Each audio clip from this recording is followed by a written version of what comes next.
അതുകൊണ്ട് എന്ത് പറയണു എന്ന് മാത്രമല്ല വിഷയം, എങ്ങനെ പറയുന്നു എന്നുകൂടി പഠിപ്പിക്കപ്പെടാതെയാണ് ഒരാൾ പറയണതെങ്കിൽ അയാൾ പറയാൻ പോകരുത്.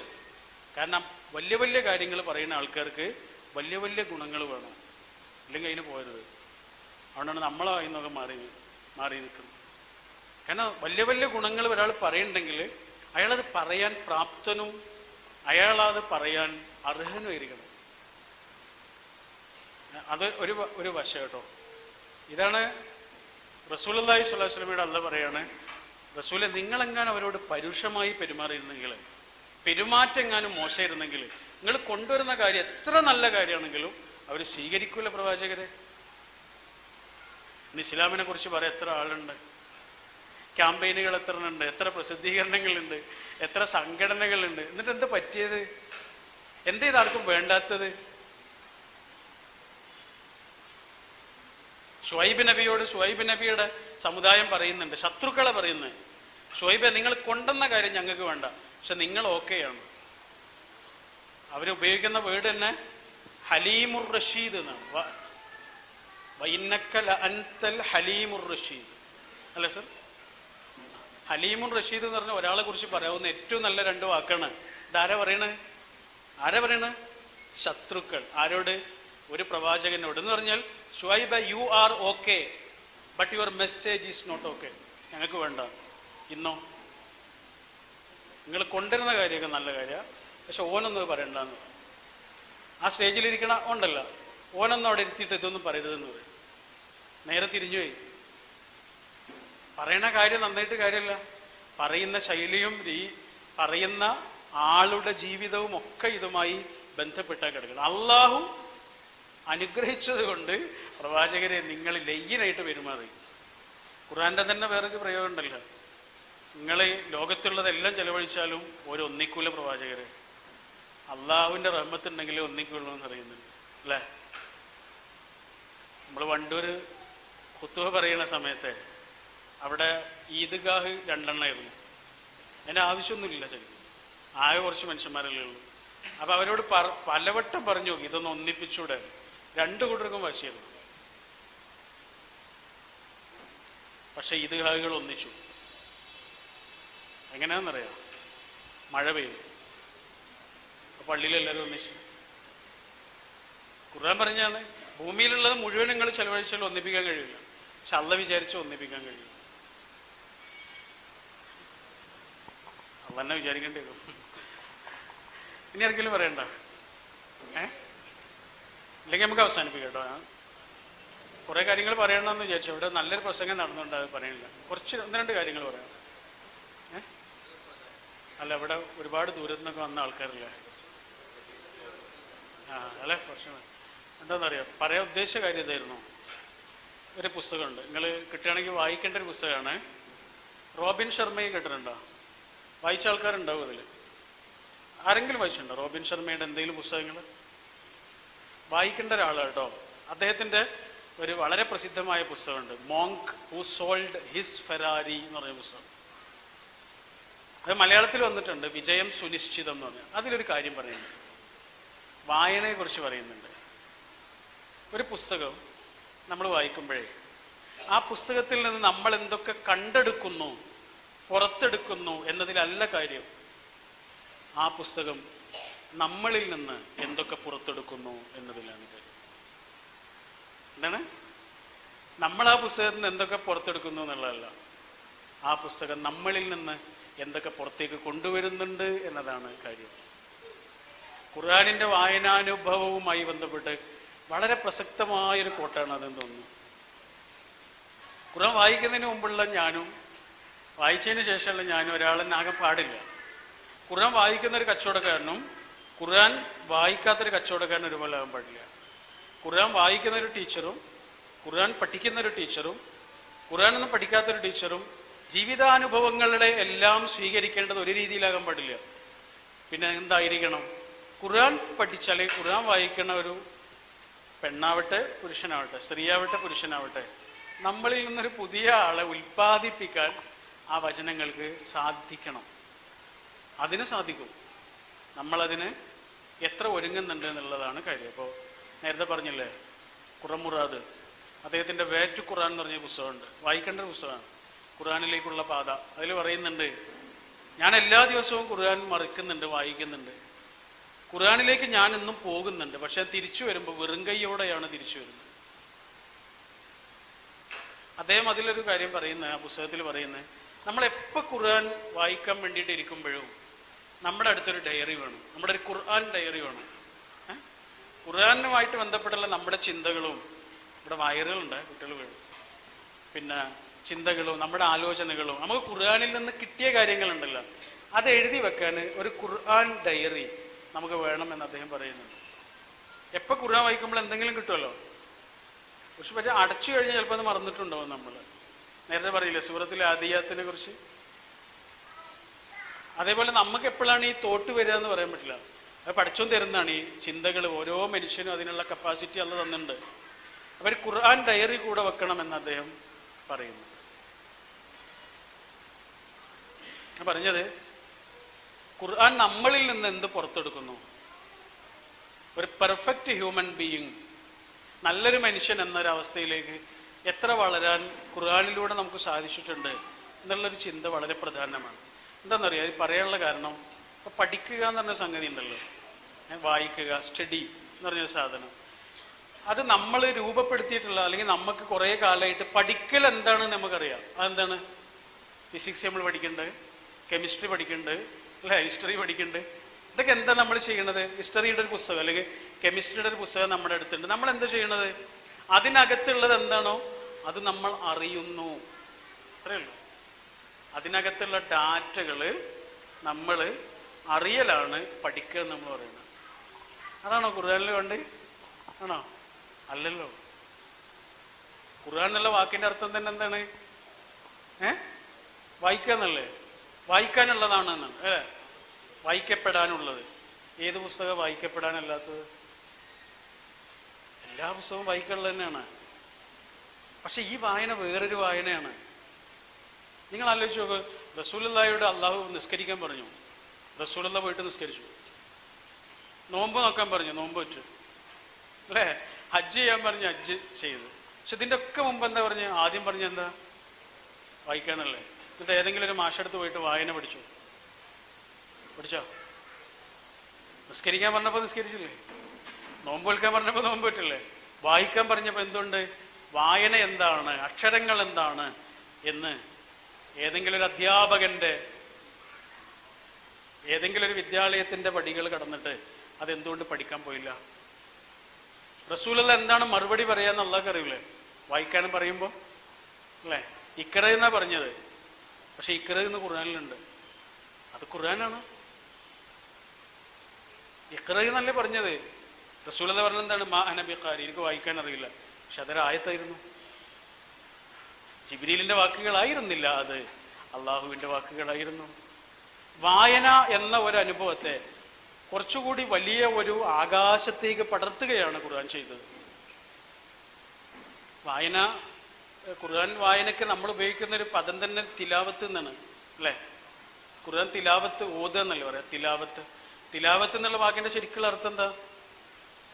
ഫോളോ ചെയ്യാന്ന. വശംസി വലുഹാഹ വൽ ഖമരി ഇദാ തലാഹ. സൂര്യനെ, ചന്ദ്രൻ തിലാവത്ത് ചെയ്യുക എന്ന് പറഞ്ഞാൽ പിന്നാലെ കൂടുക, ഫോളോ ചെയ്യാന്നാണ്. ഒരക്ഷരം മറ്റൊരക്ഷരത്തിന്റെ പിന്നാലെ കൂടുന്നതിനാണ് എന്ത് പറയാ? വായന എന്ന് പറയാ. അതുകൊണ്ടാണ് തിലാവത്തിന് വായന എന്ന് വന്നത്. ശരിക്കുള്ളതിന്റെ അർത്ഥം എന്താണ്? ഫോളോ ചെയ്യാന്നാണ്, പിന്തുടരുക എന്നാണ്. അപ്പൊ എല്ലാ പഠനവും പോലൊരു പഠനമല്ല ഖുർആൻ. അതിൻ്റെ ഉള്ളിലുള്ളത് എന്താണ്, ആ ആശയങ്ങൾ എന്താണ്, ആ ഡാറ്റ എന്താണ് എന്നറിയലല്ല ഖുർആൻ. പിന്നെന്താണ്? അതിൻ്റെ പ്രയോഗവൽക്കരണം മാത്രമാണ്. പാവങ്ങളെ സഹായിക്കണം, പാവങ്ങളെ സഹായിക്കുക, അതാണ് ഏറ്റവും വലിയ മലമ്പാത എന്നാണ് ഖുർആൻ പറയുന്നത്, അല്ലേ? ഏറ്റവും കഠിനമായ പാത അതാണ് എന്ന് നമുക്ക് പഠിക്കണം. എന്താണ് ആ പഠനം? ആ ആയത്ത് കാണാപ്പാഠം പഠിക്കല, അതിൻ്റെ അർത്ഥം പഠിക്കല, പിന്നെന്താണ്? ആ മലമ്പാത ചവിട്ടാനുള്ള പടപ്പുറപ്പാടിൻ്റെ പേരാണ് ആ ആയത്ത് പഠിക്കുക എന്ന് പറയുന്നത്. അല്ലാതെ ശരിയും തെറ്റും ഇതല്ല. ഇതാണോ ശരി, അതാണോ ശരി, ഇതാണ് ശരി. പാവങ്ങളെ സഹായിക്കുന്നതാണ് മലമ്പാത അല്ല. പശുവിന് ഭക്ഷണം കൊടുക്കലാണ് മലമ്പാത. ഏതാണ് ശരി, ഇതാണ് ശരി എന്ന ആ ഡാറ്റ അറിയലല്ല അത്. പിന്നെന്താണ്? പാവങ്ങളെ സഹായിക്കാൻ നിങ്ങളും ഞാനും ഇറങ്ങി പുറപ്പെടലാണ്. ഇന്നലെ ഞങ്ങളൊരു വീട്ടിൽ പോയി. ചുങ്കത്തറയിൽ നിന്ന് പിന്നെ ഒരുപാട് കയറി പോകണം.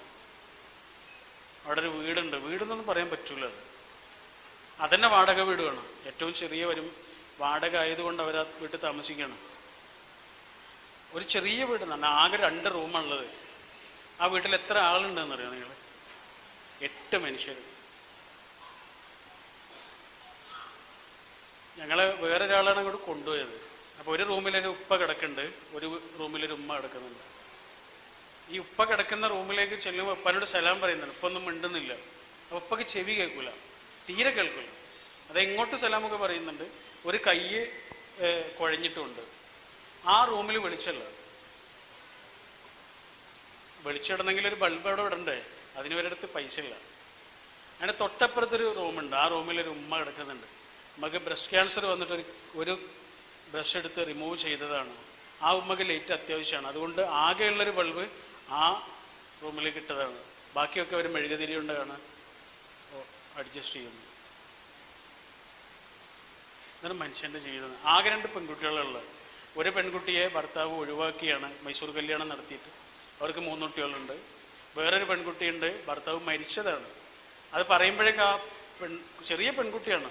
അത് പറയുമ്പോഴേക്കും അവരാകെ കരഞ്ഞു പോകുന്നുണ്ട്. കാരണം വളരെ അടുത്ത കാലത്താണ് മരിച്ചത്. ഈ 2 പെൺകുട്ടികളാണ് ഇമ്മനെയും വാപ്പനെയും നോക്കുന്നത്. പോയാൽ തന്നെ കാണുള്ളൂ, ഇങ്ങോട്ട് വരുമൊന്നുമില്ല. അവിടെയാണ് ഫക്കീറിനെ കുറിച്ചും മിസ്കീനെ കുറിച്ചും ഖുർആൻ പറയുന്നത്.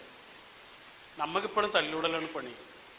മനുഷ്യന്റെ സങ്കടങ്ങൾ, മനുഷ്യന്റെ വിഷമങ്ങൾ, മനുഷ്യന്റെ ആവശ്യങ്ങൾ എന്താണ് എന്ന് തിരിച്ചറിയുന്നിടത്തേക്ക് ഖുർആനിന്റെ വായനയെ പടർത്തുവാൻ, ഖുർആനിന്റെ വായനയെ വിശാലമാക്കുവാൻ നമുക്ക് എന്നാണെന്ന് സമയമുണ്ടാവും. ഈ തെറ്റുശരിയിടലല്ലത്, അവനവന്റെ ജീവിതം കൊണ്ട് ഖുർആനിനെ പരിഭാഷപ്പെടുത്തലാണ്. അതുകൊണ്ടാണ് അബ്ദുല്ലാഹി ഇബ്നു അബ്ബാസ് റഹിമഹുല്ലാഹ് പറഞ്ഞത്, ഖുർആനിന്റെ ഏറ്റവും നല്ല വ്യാഖ്യാനം കാലമാണ് എന്ന് അദ്ദേഹം പറയുന്നത്. കാലമാണ് ഖുർആനിന് കിട്ടാവുന്ന ഏറ്റവും നല്ല വ്യാഖ്യാനം എന്ന് പറഞ്ഞാൽ അവനവന്റെ കാലത്ത് ഖുർആനിനെ വായിക്കലാണ്. അവനവൻ ജീവിക്കുന്ന കാലത്തിന്റെ പ്രശ്നങ്ങളെ ഖുർആനിനെ വെച്ചിട്ട് അഭിമുഖീകരിക്കലാണ്. അപ്പൊ എന്താണ് വായന? എന്താണ് ആ മലമ്പാത താണ്ടെന്ന് പറഞ്ഞാൽ? നമ്മളത് അറിയലല്ല. അത് കാണാതെ പഠിക്കലോ ആ ഡാറ്റ ശേഖരിക്കലോ അല്ല, അത് ജീവിതം കൊണ്ട് സാക്ഷാത്കരിക്കലാണ്. ഒറ്റ ആയത്ത് മതിയോ 1 കൊല്ലം. അതാണ് ശരിയായ വായന. കെ മുഹമ്മദ് സുല്ലമിയെ കുറിച്ച് പറയാറുണ്ട്, 1 മാസമൊക്കെ ഒരായത്താണ് ഉണ്ടാവുക ചിന്തയിൽ. അദ്ദേഹം ജോലി ചെയ്യുന്ന ആളാണ്, തൊടുവിൽ ജോലി ചെയ്യുന്ന ആളാണ്, പറമ്പിൽ ജോലി ചെയ്യുന്ന ആളാണ്, പാടത്ത് ജോലി ചെയ്യുന്ന ആളാണ്, എല്ലാം ഉള്ള ആളാണ്. അതിൻ്റെ ഇടയിലൊക്കെ ഈ ആയത്തിരിക്കും ചിന്തിക്കും. 1 മാസമൊക്കെ ഒരു ചെറിയ ആയത്താണ് ആലോചിച്ചുകൊണ്ടിരിക്കുക. ഉസ്മാൻ ഡോക്ടറെ കുറിച്ച് ഹുസൈൻ മടവൂരൊക്കെ പറയുന്നുണ്ട്. അത് ഒരുമിച്ച് ഗൾഫിൽ പോയ സമയത്തെ 2 മാസമൊക്കെയാണ് അവരുടെ യാത്ര. പക്ഷെ അദ്ദേഹം ഓതാറുള്ളത് ചെറിയ സൂറത്തുകളാണ്. നമ്മുടെ സൂറത്തിൽ ഇഖ്ലാസൊക്കെ ഇങ്ങനെ ഓതിയിരിക്കും, അതിനെക്കുറിച്ച് ഇങ്ങനെ ആലോചിച്ചുകൊണ്ടിരിക്കും. ആശയങ്ങളുടെ ഒരു സാഗരമാണത്, തീരൂല. കാരണം മനുഷ്യണ്ടാക്കിയതല്ലല്ലോ. ഭൗതികമായ ഏതൊരു വിജ്ഞാനത്തിനും പരിമിതിയുണ്ട്. പക്ഷെ ഖുർആൻ അതായി തന്നെ ഒരു വെളിച്ചമാണ്. പണ്ടൊക്കെ നമ്മുടെ പ്രസംഗങ്ങളിലെ പ്രധാനപ്പെട്ട ഒരു വിഷയം, സെമിനാറുകളിലെ പ്രധാനപ്പെട്ട ഒരു വിഷയം എന്തായിരുന്നു? ഖുർആൻ ആധുനിക ശാസ്ത്രത്തിന്റെ വെളിച്ചത്തിൽ. ഖുർആൻ ആധുനിക ശാസ്ത്രത്തിന്റെ വെളിച്ചത്തിൽ. വെളിച്ചം ഏതാണ്? ആധുനിക ശാസ്ത്രം. എന്നിട്ട് നമ്മൾ ആ ഫ്രെയിമിലേക്ക് ഖുർആനെ കൊണ്ടുവരിക ചെയ്യുന്നത്. ആധുനിക ശാസ്ത്രത്തിന് കുറച്ചുകൂടി ആധുനികമാകുമ്പോൾ പുതിയ കണ്ടെത്തലുകൾ ഉണ്ടാവും. ശാസ്ത്രം എന്നൊരു ചെറിയ ഫ്രെയിമിലേക്ക് ഖുർആൻ എന്ന വലിയൊരു സൂര്യനെ നമ്മൾ ചുരുക്കാൻ പാടില്ല. ഖുർആൻ അതായി തന്നെ വെളിച്ചമാണ്. അത് ഖുർആനിലേക്ക് ഇറങ്ങി പോകുന്ന മനുഷ്യർക്ക് തിരിച്ചറിയാൻ കഴിയും. അതായി തന്നെ സ്വയമേവ വെളിച്ചമാണ്. സൂര്യനെ പോലെ ഒന്നിനെ ആശ്രയിക്കേണ്ട. പക്ഷെ ചന്ദ്രന് സൂര്യനെ ആശ്രയിക്കണം. സൂര്യനായി തന്നെ വെളിച്ചമാണെന്ന് പറയണ പോലെ ഖുർആനായി തന്നെ വെളിച്ചമാണ്. എല്ലാം അർത്ഥം നിറഞ്ഞതാണ്. ഖുർആനിന്റെ മൗനം, ഖുർആൻ മിണ്ടാതിരുന്ന ഹദ്ഫ് എന്ന് പറയുന്നത് ബിസ്മില്ലാഹിർ റഹ്മാനിർ റഹീം. എന്താ അർത്ഥം? പരമകാരുണ്യവാനും കരുണാനിധിയുമായ അള്ളാഹുവിൻ്റെ നാമത്തിൽ. നാമത്തിൽ അത്രയേ ഉള്ളൂ, നാമത്തിൽ എന്നേ ഉള്ളൂ, ബാക്കിയില്ല. മൗനമാണ്, ഹദ്ഫാണ്. എന്തൊരു സ്പെസിഫിക് ആയൊരു കാര്യം അവിടെ പറഞ്ഞിരുന്നെങ്കിൽ ആ കാര്യത്തിന് മാത്രമേ ഇത് ഉപയോഗിക്കാൻ പറ്റുള്ളൂ. അങ്ങനെ പറയാത്തത് കൊണ്ട് എല്ലാ നല്ല കാര്യങ്ങളും തുടങ്ങുമ്പോഴും അത് പറയാം. ഈ അർത്ഥം ആദ്യം പറഞ്ഞത് ആരാ? നമ്മളീ പറഞ്ഞ അർത്ഥം ഉണ്ടല്ലോ, പരമകാരുണ്യവാനും കരുണാനിധിയുമായ അള്ളാഹുവിൻ്റെ നാമത്തിൽ എന്ന് ആദ്യമായി എഴുതിയത് ആരാന്നറിയാം? വക്കം അബ്ദുൽ ഖാദിർ മൗലവിയാണ്. അദ്ദേഹത്തിൻ്റെ ദീപിക എന്ന പത്രത്തിൽ ഖുർആൻ പങ്ക്തി ഉണ്ടായിരുന്നു. ഖുർആൻ പങ്ക്തി, അതിൽ ഖുർആൻ എഴുതിയിട്ടാണ് പിന്നെ അർത്ഥം വരിക. ആ എഴുത്ത് വക്കം മൗലവിയുടെ എഴുത്താണ്. ദീപിക ഒറ്റവാള്യത്തിൽ വാങ്ങാൻ കിട്ടും. അതിൽ അറബി എഴുത്തുണ്ട്. എഴുത്ത് അതുപോലെ തന്നെ അച്ചിൽ കയറ്റിയതാണ്. ആ എഴുതിയത് വക്കം മൗലവിയാണ്. ഈ അർത്ഥം ആദ്യം പറഞ്ഞത് വക്കം മൗലവി. ഞാൻ പറഞ്ഞത് ഖുർആനിന്റെ മൗനം, വായനാശാസ്ത്രം ഒക്കെ വ്യത്യസ്തമാണ്. ഇപ്പൊ സൂറത്തുൽ ബഖറ തുടങ്ങുമ്പോൾ ആദ്യം എന്താണുള്ളത്? അലിഫ് ലാമ് മീമ്. അതെങ്ങനെ നമ്മൾ വായിക്കുക? അലിഫ് ലാമ് മീമ്. കുറേ കൂടെ മറിച്ചാൽ സൂറത്തുൽ ഫീൽ കാണാം. അതിന്റെ തുടക്കം എന്താണ്? അലിഫ് ലാമ് മീമ്. പക്ഷെ എങ്ങനെ വായിക്കുക? അലം തറ കൈഫ ഫഅല റബ്ബുക ബിഅസ്ഹാബി. ഒന്ന് അലിഫ് ലാം മീമും ഒന്ന് അലമുമായത് എങ്ങനെയാണ്? അങ്ങനെ വായനയ്ക്ക് തന്നെ ഒരു പ്രത്യേകമായ ശാസ്ത്രമുള്ള ഗ്രന്ഥമാണ്. അതന്നെ വലിയൊരു ബഹറാണ്, ഒരു സാഗരമാണ് ഖുർആനിൻ്റെ വായനാശാസ്ത്രം തന്നെ. അത് പഠിച്ച ആളുകൾക്ക് അത് അത്രയും പറയാനുണ്ടാവും. അതറിയില്ല. ഞാൻ പറഞ്ഞത് അത്രയേറെ ആശയങ്ങൾ നിറഞ്ഞ ഒന്നാണ് നമ്മുടെ കയ്യിൽ. ഇതൊരു ചെറിയ സംഗതിയല്ല. അപ്പോൾ ഓരോ പഠനം നടക്കുന്നതിനിടയിലുള്ള അതുപോലൊരു പഠനമല്ലത്. ഇമാം ഗസാലി റഹ്മത്തുള്ളാഹി അദ്ദേഹത്തിൻ്റെ വിദ്യാർത്ഥികളോട് ചോദിക്കുന്നുണ്ട്, മരിച്ചുപോയ ഒരാൾ തിരിച്ചു വന്നാൽ എങ്ങനെ ഉണ്ടാവും? അപ്പൊ അദ്ദേഹത്തിന്റെ കുട്ടികൾ മുഴുവനും പറഞ്ഞു, വിദ്യാർത്ഥികൾ മുഴുവനും പറഞ്ഞു, ഞങ്ങളൊക്കെ അയാളുടെ അടുത്തേക്ക് ചെല്ലും. എന്നിട്ടോ അയാളോട് ചോദിക്കും, മരിച്ചു കഴിഞ്ഞാലുള്ള അവസ്ഥ എന്താണ്? ഗസാലി ഇമാമിന്റെ രീതികളൊക്കെ എങ്ങനെയാണ്? സാങ്കല്പിക ചോദ്യങ്ങൾ ചോദിക്കും. 980 കൊല്ലങ്ങൾക്ക് മുമ്പ് മരിച്ചുപോയൊരു മനുഷ്യനാണ്. ഇന്നും ഇസ്ലാമിക ലോകത്ത് അത്രയേറെ വായിക്കപ്പെടുന്ന ഒരാളാണ് അദ്ദേഹം. അപ്പൊ വിദ്യാർത്ഥികളൊക്കെ പറയാം, ഞങ്ങളൊക്കെ അയാളുടെ അടുത്ത് ചെന്നിട്ട് ചോദിക്കും, മരിച്ചുപോയുള്ള അവസ്ഥ എന്താണ്? അതെന്തുകൊണ്ടാ? ഞങ്ങൾ കാണാത്തത് കണ്ട ആളല്ലേ, ഞങ്ങൾ അറിയാത്തിടങ്ങളിൽ പോയി വന്ന ആളല്ലേ, ഞങ്ങൾ കാണാനുള്ളത് കണ്ടുവന്ന ആളല്ലേ? ആണോ? ആണ്. എന്നാ അതുപോലെ ഒരാൾ നിങ്ങളെ വീട്ടിലുണ്ട്. ആരാ? ഖുർആനെ കുറിച്ച് പറയണത് ഏതെല്ലാം മനുഷ്യരെ കണ്ടു, ഏതെല്ലാം ലോകങ്ങളിലൂടെ സഞ്ചരിച്ചു, ഏതെല്ലാം ചരിത്ര പഥങ്ങളെ കണ്ടു, എത്രയെല്ലാം മനുഷ്യ കോടികൾക്ക് സാക്ഷിയായി. ഖുർആനായിട്ടുള്ള നമ്മുടെ ഒരു ബന്ധമുണ്ടല്ലോ, അത് നോക്കിയാൽ മതി. പടച്ചവനോടുള്ള നമ്മുടെ ബന്ധം നമുക്ക് മനസ്സിലാവും.